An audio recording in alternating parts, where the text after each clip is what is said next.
অবশেষে সুন্দর স্মৃতি, ভালোবাসা আর প্রেরণার ভর করে শেষ হলো নিজের বলার মতো একটি গল্প ফাউন্ডেশনের অষ্টম বর্ষপূর্তি প্রতিষ্ঠাবার্ষিকী ও পিকনিক।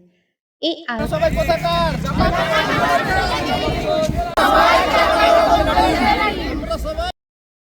এই আয়োজন শুধু একটি অনুষ্ঠান ছিল না, এটি ছিল স্বপ্ন দেখা মানুষগুলোর মিলন মেলা। একে অন্যের গল্প শোনা, অভিজ্ঞতা ভাগাভাগি করা, হাসি আড্ডা আর অনুপ্রেরণার মুহূর্তে ভর করে কাটানো একটা দিন যা আসসালামু আলাইকুম। চলছে চাঁপাইনবাবগঞ্জ নিজের বলার মতো একটি গল্প ফাউন্ডেশন থেকে অষ্টম বর্ষ পূর্তি উপলক্ষে রস পার্টি। আমরা এখানে সবাই খেজুরের রস আর মুড়ি খাচ্ছি।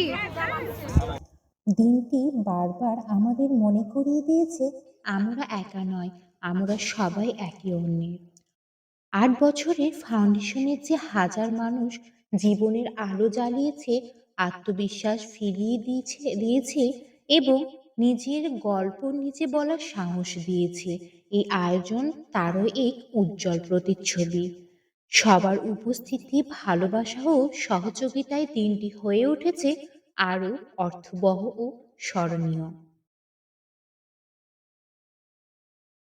এই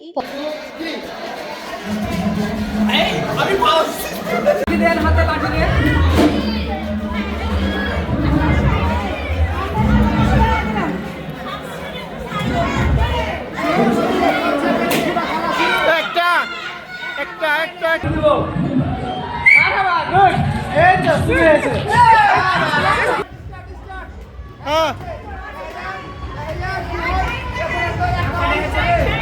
টাইম দেখছেন, চারটা চারটা করে দুইজন।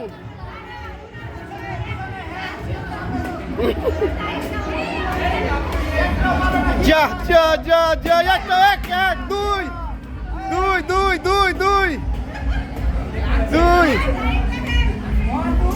টাইম শেষ। প্রথম বার্ষিকী আমাদের ফাউন্ডেশনের হয়েছে, সেই উপলক্ষে আয়োজন করা। ফাউন্ডেশনের একটু পরিচয় দেই। এই ফাউন্ডেশন 2018 সালে আমাদের জনাব ইকবাল বাহার জাহিদ স্যার শুরু করেছিলেন 64 জেলার। মশলা বাজার রুল ভাই নামে পরিচিত। আমার পেজ হচ্ছে মশলা বাজার। আমি কাজ করছি নিজস্ব স্বামিত্র মেশিন এবং নিজ তত্ত্বাবধানে খাঁটি গুঁড়ো মশলা, যা গৃহিণীর নিত্য প্রয়োজনীয়। এবং এই পথ চলা আরও দীর্ঘ হোক, আরও মানুষের জীবনে পরিবর্তনের গল্প লেখা হোক, এই কামনায় নিজের বলার মতো একটি গল্প ফাউন্ডেশনের সাথে যুক্ত সবাইকে হৃদয়ের গভীর থেকে ধন্যবাদ ও শুভেচ্ছা। আসসালামু আলাইকুম।